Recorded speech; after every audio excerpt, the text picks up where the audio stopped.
আমরা দেখতে পাচ্ছি যে আজকের এই নবান্ন অভিযানে আছেন যিনি নবান্নর প্রতীক নিয়ে আন্দোলনের পায়ে হাঁটছেন এবং পুলিশের তৎপরতার সাথে তিনি হেঁটে চলেছেন। তাদের বক্তব্য হলো তিনি সংগ্রামী যৌথ মঞ্চের নেতৃত্ব দিচ্ছেন এবং তার বক্তব্য হলো এই নবান্নকে, এই যে নবান্নের প্রতীক সেটাকে তারা তার সামনে ধর্নায় বলছিলেন যদি তাদেরকে নবান্নের ঘেরাও অভিযানে তারা যদি পৌঁছাতে না পারে ইতিমধ্যে তারা এই প্রতীক চিহ্নের সামনেই ধর্নায় অবস্থান করবে। একই সাথে তারা এই প্রতীক চিহ্নকে গঙ্গায় বিসর্জন দেওয়ার হুমকি দিচ্ছে। আমি নজর রাখবো। রায়ে বলা আছে যে বিজনেসম্যানদের মানে তাদের ঘরে ডিস্টার্ব হয়।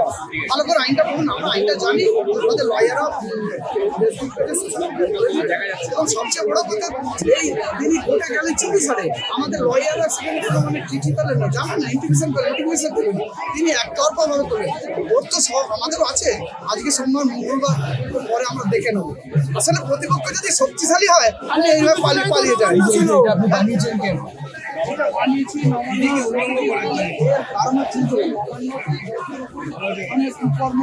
তার মানে কাজের এই নবান্ন আমরা বিসর্জন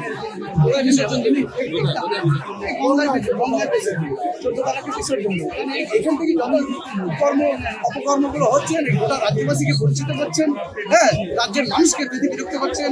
এখানে বাংলায় তিনি যে নিয়ে নিয়েছেন এখানকার বেকার চাকরি, হ্যাঁ, এইগুলো তিনি করাপশন করেছেন। এইগুলোকে আমরা নিয়ন্ত্রণ করে এইগুলোকে আমরা চাইছি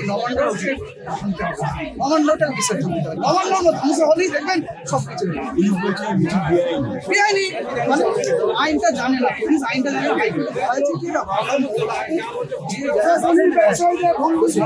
দিয়েছেন এবং সবচেয়ে বড় কোর্টে আমাদের আমাদের অজন্য চুক্তি ছাড়া চোরের মধ্যে কে তিনি ঠিক আছে, আমরা তো আরো তো মানে সময় আছে কোর্টে আমরা মুভ করবো। আমার নাম শামসুর রহমান, সরকারি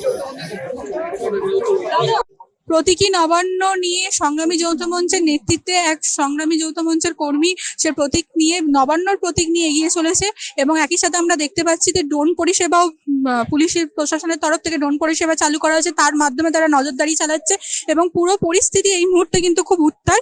আমরা দেখতে পাচ্ছি পুলিশের তদারকিতে গার্ডরেল দিয়ে ঢেকে দেওয়া হয়েছে এবং পুলিশ ইতিমধ্যে কিছুটা হলেও যে সমস্ত আন্দোলনকারী আছেন তাদেরকে কিছুটা হলেও আটকানোর চেষ্টা করছে এবং পরবর্তীকালে যদি আটকানো সম্ভব না হয়